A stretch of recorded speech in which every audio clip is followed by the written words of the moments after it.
Chapter 18, Up from the Dust. We moved into the Hornbuckle house a month early because the rent was due and Pa owed something to the other feller for groceries and didn't want to pay for them. Anyways, we loaded up our rags and moved into the big house.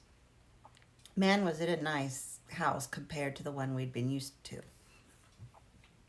There were 4 rooms on one side and 2 and a full bath on the other side, plus a hallway down the middle, and it was clean. Wright and me got a room all by ourselves, but that was short-lived. Grandpa moved back in with us, and he was a sick man, and the only place that he had to stay was in the room with Wright and me. So Mom moved us out of the room and gave it to Grandpa and put us in the hallway, which wasn't too bad. It was just a lot of traffic. This jerk called Fuller Scribe used to cut through our house when he went to town. Ma nailed the door shut on the south end and forced him to go around. He used to come in our kitchen and smoke cigarettes until Ma got tired of him and run him off. He was just a plain pain in the butt any way you took him. He had a sister, though, that I became fond of and played with a lot. She showed me how to play bobjacks, 2 kinds of hopscotch, and wall tennis. She could beat me in hopscotch every time, and it sure galled me good. I'd try so hard, but she would still come out ahead. But I could beat her in wall tennis, seems as how. I would hit the ball most every time. I didn't care how hard she hit it. I kept her on her toes until she'd miss. That sure did my heart good to win over her. We were the best of friends for a long time. Grandpa was getting pretty bad, and he was a-talking to his wife that had been dead for 20 years. He'd say, "Yeah, that's right. Yep, that's the way things are going. Don't seem to make any difference what I do or say. They just keep coming back. All right, I have to go now, so you get things straightened out and I'll be on directly." And on it went. One day he calls me into his room and told me that he wanted me to get him some glasses. "But where will I get them, Grandpa?" I asked. "Up at that dime store. There's a counter that has a lot of reading glasses. You take this one and look through it and find me a pair that has 2 glasses that look just like this one." "All right, Grandpa, I'll try." I took the glasses with me and went uptown to see what I could come up with. I met Lidget King on the way, and he wanted me to go with him and see the old bar that used to be in use before my time, and it was down back of Lidget's house. I told him that I was on an errand for my grandpa, and he said to come when I got done, and we would go peep in this place. I said that I would when I could. I started to skip away. I never did understand why people skip, but I could sure make real good time when I did it. Soon I came up on Depot Street and stopped. I walked the rest of the way. This Depot Street was about the widest street in town and came down the hill all the way from Maine and ran right into the train station. I used it a lot, just about every day. The store where Grandpa told me was on Main. It was named Rose's 5 and Dime. It was run by some Jewish people. I went inside and had the glasses with me. Some feller met me and began to question me about the glasses I had. He thought I had stole them, but when I showed him them, he understood. "Okay, over here is the reading glasses," he says, and he sucks his teeth a couple of times. I told him what I wanted to do and what Grandpa had asked. "You probably won't get what you want, but you're sure welcome to try. They're 50 cents a pair." Grandpa had given me 25 cents because that's all he had. I was between a rock and a hard spot. I looked and I finally found what I thought was the right kind, and I asked the feller what he thought. "Well, that's pretty near the true match, I think. I don't see why you people want reading glasses. Heck, most of you can't read anyways." "Well, Grandpa can read, and write too," I said, because I had seen him write a letter to some lady in Person County. "Well, have it your way," he lowed, and he sucked his teeth again. "The price is 50 cents. I gave him the 25 cents, and it took all I had but a couple of pennies to make the rest. I took the glasses back to Grandpa and gave them to him. I didn't tell him how they had cost me. He put them on and bent the frame a little here and there and was pleased with them. This made me feel good to be able to please somebody. Grandpa then started his terrible cough, and he was having trouble getting his breath. Then he started to talk to his wife again. The next few weeks he just got worse. He was always after Pa to get some of the little fishes for breakfast, which was salmon. He liked salmon and eggs. Pa was telling him that they were too expensive. "Now, dang it, Pap, I can't be getting them fish all the time for your breakfast. You have to eat what the rest of us eat, and that's all there is to it." That's 'cause all we had to eat was fat meat or sow bellies fried and biscuits and daub thickened gravy. Ma didn't brown the daub, and I didn't like the white daub. Along with that, there was always molasses. I remember them log cabins made out of tin and butter most times. Grandpa couldn't eat that, and he made soak out of bread and sweetened coffee. Pa had the money to get him a jug of bootleg liquor, but he wouldn't buy the old man any salmon. I recall the last time I saw Grandpa up and about, he had an old crooked cane, and he hobbled about up to the barn that we had the old Model T stored in. The top was down on the T. Grandpa made his way up to the barn and sat in the back of the T. His wife's name was Katie. I never saw her. She died long before my time, so she was a grandma I never knew. Anyways, he said, Katie, I don't know if I'm going to make it back up here. Seems as how I've come to the end of my rope. If you have any way of telling Tom to get me a mess of them little fishes for my breakfast, I'd be obliged. I sure want some of them before I go. Remember that time I didn't have any money and nothing else of any value, so as to speak of, but you? I found that $20 gold piece at the old house that we were living in at the time. I went to Bushy Fork and bought us some flour and meat and coffee and some of them little fishes. You and me and the young'uns, we had a feast fit for a king, and I was a king then, with you a-sitting there like a queen with that gingham dress on. I never was so proud. I have to go now. You get things straightened out for us, and I'll be on directly. I have to get back to my bed now. I'm pretty weak. That boy Skeeter, I think they call him, he got me some glasses, and I can see a little better. I'd been setting over in the other stall in case he needed some help a getting back, but he made it all the way, and that was his last time that he got up and about. The next morning, Ma brought him his little fishes in bed for breakfast. Rose, Grandpa says, I'm obliged to you. I don't think that you could have done me better than to bring me my favorite breakfast. Well, Pap, Ma says, Tom brought these in last night, and I thought you might like them for this morning. She set the tray on the side of the table next to the bed. There was some biscuits with butter and some strawberry preserves. I don't know where she got them, but they were there. Grandpa's big old coffee cup was there with a big rose on it. That was the last food he ate before he died. The next morning he couldn't eat, and at 11 o'clock in the morning, Simon Albert Clayton, age 74, died on his bed because his heart stopped and he was tired of a living, and he didn't have any place to go that anybody wanted him. He was old and his time had come. They cried crocodile tears and made all kinds of fuss, but nobody really cared, and was probably glad that they didn't have to feed him anymore. So in a day or so, we took him up to the Wheelers and put him under, so to speak, up where the pines talk to you and where there's a breeze a-blowing, and where all the rest of the Claytons were buried before him. I stood on the outside and I watched them sing and stayed out of the way, like a little boy was supposed to do in them days. They sang Pa's favorite song, like Amazing Grace and the Old Rugged Cross, and some others.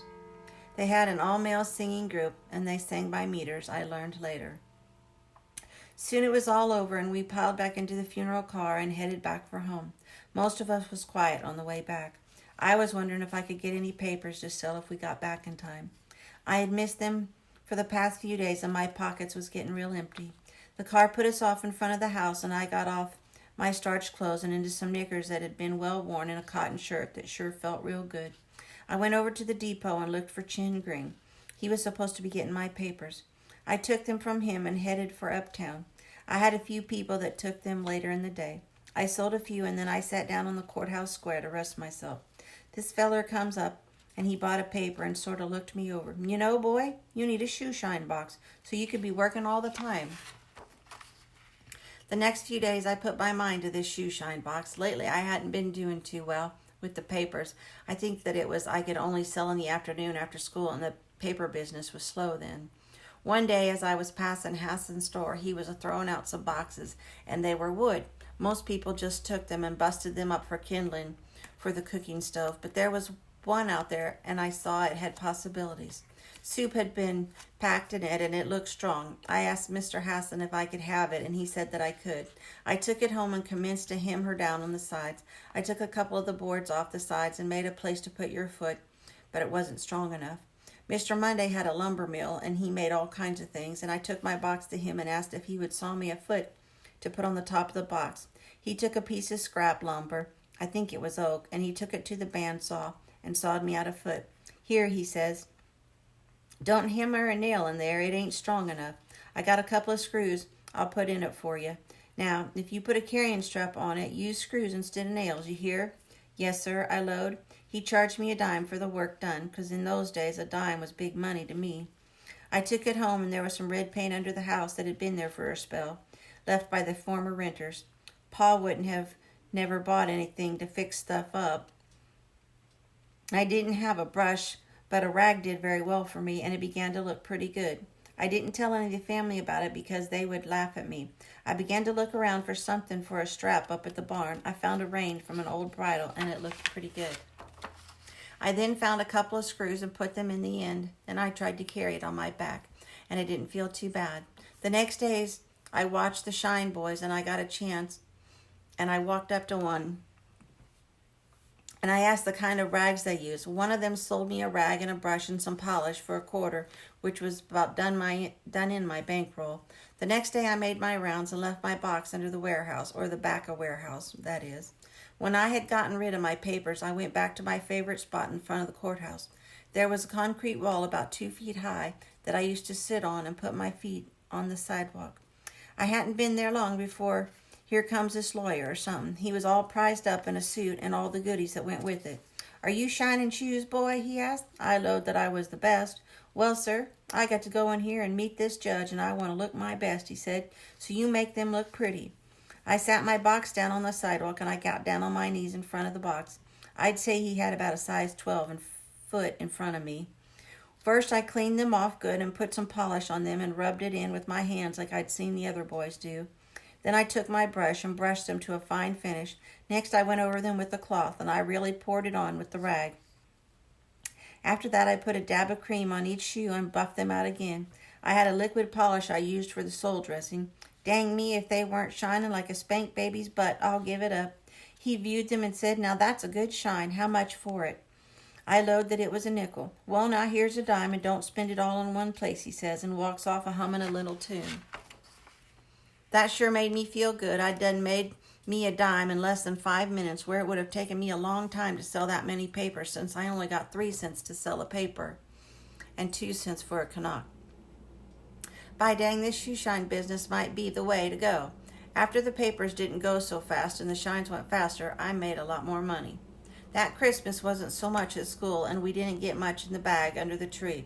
At home, we got a little bag of fruit and a couple sticks of candy. The big ones at the mill got a carton of cigarettes, and the girls got a couple of dollars. Mom made 10 cakes that year for everyone to eat at Christmas. They looked so pretty as sitting up there on the table as she had for them. One was a strawberry cake, and it was pink and red. I don't know how it tasted because I never did get any of it. There was coconut, chocolate, lasses, and on and on. I couldn't wait to have them. Pa had some peaches and some white lightning that had been soaking for a spell, and there was a locust beet which tasted pretty good, and it had a good bead to it. Well, sir, here come in this crowd that was Ma's kin. There was Elmo and his crowd, and Uncle Billy and his tribe, and Uncle Dave and a couple of the Eastwood boys. The house was so full they ran us out of it. Every once in a while we would go up to the kitchen door, and Ma would say that we could eat at the other table. When it was finally our turn, all we got was a biscuit, some gravy from the chicken, and a few pickled beets and a small piece of cake. The cake they gave me was one they served to one of the other kins, and it fell apart or something. Anyways, I never learned what the others tasted like. Let's see, there was Jessie, Katie, Sue, Wright, and me. We all got the short end of the stick. All the relatives was in the other rooms. It must have been 20 of them or more. Pa was about half drunk on peach juice, and the others were running their mouths so nobody could hear anybody talk.